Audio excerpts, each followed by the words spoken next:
नमस्कार.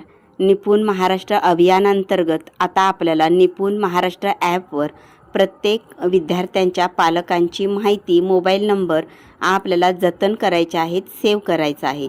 त्यासाठी प्ले स्टोअरवर जा, त्या ठिकाणी सर्च या ठिकाणी निपुण महाराष्ट्र ॲप असं टाईप करा. त्यानंतर असा लोगो असलेला ॲप तुम्हाला ओपन होईल. त्यासमोर इन्स्टॉल या बटनावर क्लिक करा. इन्स्टॉलवर क्लिक केल्यानंतर इन्स्टॉलिंगसाठी काही वेळ लागेल. त्यानंतर ओपन या बटनावर क्लिक करा. अशा पद्धतीचा इंटरफेस असलेला ॲप ओपन होईल. खाली पुढे या बटनावर क्लिक करा. मुख्याध्यापक, शिक्षक, पालक यापैकी शिक्षक हे निवडा आणि त्या ठिकाणी शालार्थला जो तुमचा मोबाईल नंबर ॲड आहे तो मोबाईल नंबर त्या ठिकाणी तुम्हाला टाईप करायचा आहे. लक्षात ठेवा, शालार्थला ॲड असलेलाच मोबाईल नंबर टाईप करा.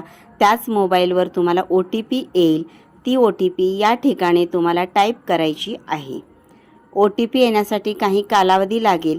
जर OTP आली नाही तर OTP परत पाठवा असा सुद्धा तुम्ही मेसेज देऊ शकता.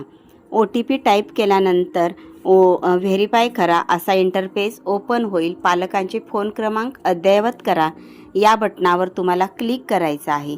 निपुण महाराष्ट्र अभियानांतर्गत विद्यार्थ्यांचे पालकांचे मोबाईल नंबर अपडेट करायचे आहेत. इथं शाळेचं नाव आलेलं आहे. खाली शोधा या बटनावर क्लिक करा.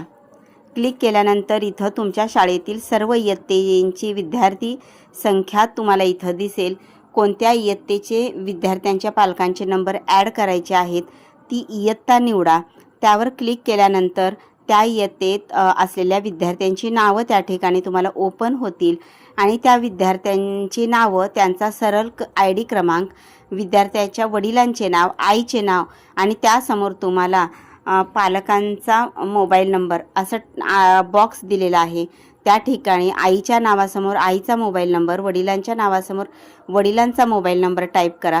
समजा जर पालकांकडे मोबाईल नसेल तर खाली चेकबॉक्सवर पालकांकडे मोबाईल फोन नाही यावर टिक करा आणि जतन करा या ब्ल्यू पट्टीतील जो शब्द आहे त्यालाच आपण सेव्ह या बटनावर क्लिक करा. त्या संबंधित विद्यार्थ्यांच्या पालकांचे फोन नंबर सेव्ह होतील. थँक्यू.